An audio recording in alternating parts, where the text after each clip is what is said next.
Good morning. The lake is just waking up, and I'm here to share about my experience I had in the dark retreat. I spent 8 days and 9 nights inside, and the dark retreat is a place where you are just basically locked into a room. You can always come out if you would wish to, of course. And there's a toilet, a shower, and the bed inside. It's very comfortable, but it's basically just, it's very simple. There's not much more than what you need, and you will be provided with food, and it's basically just you and yourself. And this is not the first time I have done that. It's actually my favorite practice, and it's something I'm very familiar with now. I have done that the 10th time over the last, I think, 9 or 10 years. And it's the first time that I'm actually sharing my experience. And at the same time, it's not really possible to share this experience. It's not possible to summarize like 8 days in a nutshell and just give you the essence. It's not just like a meditation and you open your eyes and there is something you have felt. It's 24 hours. Like you sleep less and less, and basically you're constantly confronted with what's alive inside of you, with your thoughts, with your emotions, with your life. And there's a battle going on inside of you, and you have to make peace if you want or not. Otherwise, the experience is very exhausting. And on the other side, if you have never been doing that before, then you're not getting out much of the dark retreat. You're just having a boring experience because you never have been sitting with yourself. So it's not something I'm trying to promote. It's something you have to feel inclined to, like you have to feel a longing to do that. And yeah, the first time I heard about the dark retreat, I felt that longing, and it never ended. And this was just another beautiful retreat, an opportunity to come back to myself, and I really feel like I came back to a deeper spot, just deep peace, and so much trust and love. It's the essence of it. Of course, there were a lot of stories and important situations that were leading to it, but ultimately it all dissolves into right here, right now, and that everything is just wonderful the way it is. And these are shallow words if you don't have that experience. So I'm trying to push myself to say something that is you can relate to. And I think 2 things that really were standing out for me that I realized is this time some father and mother issues that came up, which was really interesting. I never felt like before, like coming to that spot where I really understood some core issues that I had with my mother, especially, that I could never forgive her.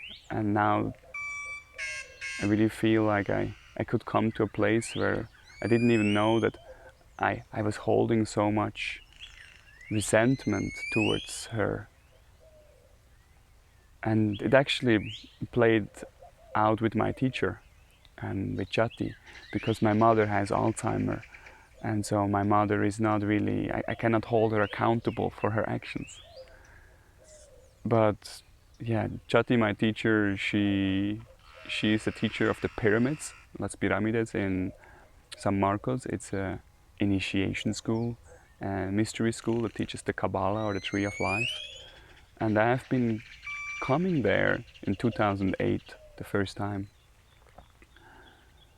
And I think there was just this big fear of being denied or being rejected that I always felt towards her, because I kind of see her as my mother that I never had. And this is, I didn't know that before. This just became clear now.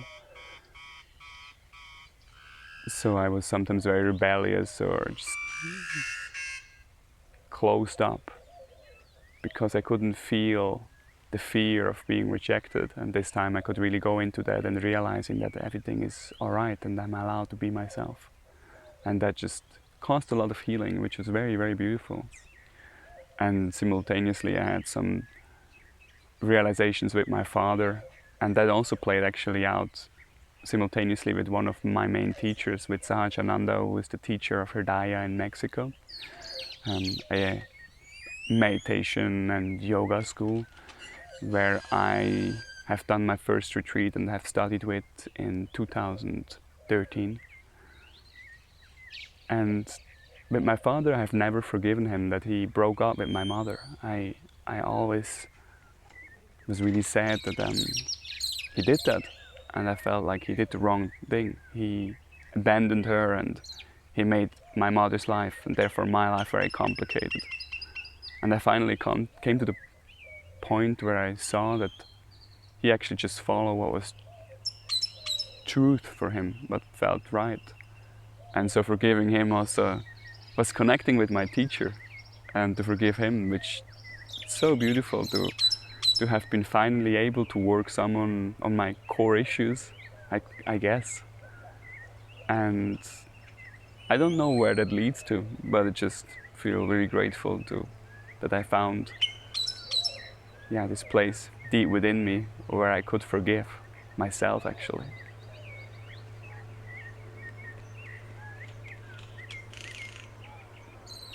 And it's just a boat passing by in the background.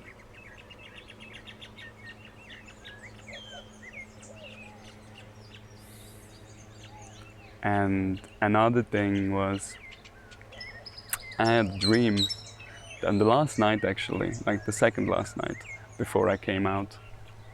And the dream had to do with the situation we're in the world right now. And I dreamt this big ships were bringing this bleach or disinfectant material to the third world countries. Planes were flying in and bringing all the material and the medical equipment that the third world is needing. And I was waking up and I could still, obviously it was dark, so I could remember my dream. I was meditating quite rapidly afterwards, and I was thinking, contemplating upon that dream and was wondering what was the meaning of it. And the meaning for me that came up was the following, and I want to share with you because I think it's an interesting way of seeing it. It felt like that the whole world is going through a big cleanse, and it was a necessary cleanse. But imagine like you are in the kitchen and you are preparing a meal and somebody is cleaning the floor, maybe, brooming, sweeping it out. Then you have to actually, move away because you cannot cut your vegetables or, put the food together that you want because somebody is cleaning the floor, so you have to wait. And then somebody is mopping the floor and you have to wait until the floor dries until you can finish your meal and eat. And I feel that's a little bit what's happening right now, like our economical situation, that the world normally is thriving from and everybody has stability and security from and an income and therefore can plan the next day and get the things they want. It just is waiting now because this big spring clean is happening. So everybody has to wait, and that is just the preparation or the setup for the next story that's coming, the economical story. But on a deeper level, you could even say that we are right now cleaning to move into a new house, to move into a new apartment perhaps. And when you are cleaning, then you are finally going through some things that you have forgotten, that was lying in the dust, or maybe a condom, is coming to the surface while you're cleaning. It's like, you're suspicious. There's some secrets coming up, some old pictures that you have forgotten. And that's what's happening with the world right now. We're going through a big cleanse. Some old stuff is coming to the surface that finally has to be revealed, shared, and made transparent, because we're not ready yet to move into our new apartment. And this big cleansing is happening right now on a worldly level.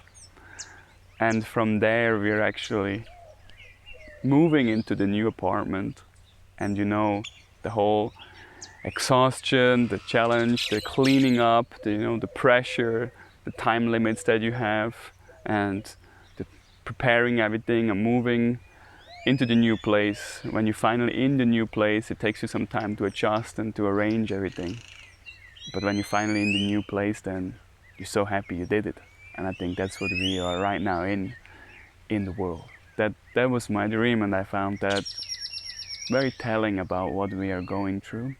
And I think time will just show what will come up and what's actually going on. And I think nobody really knows. But it's a really good time, and I'm really glad I did a dark retreat right now while the world was standing still, and I feel so reconnected or rejuvenated and refreshed. And I will make another video in which I explain more about the practicalities about the dark retreat that we are having here at the Hermitage. I will speak more about my experience over the years of having been guiding probably over 350 people through the dark retreat.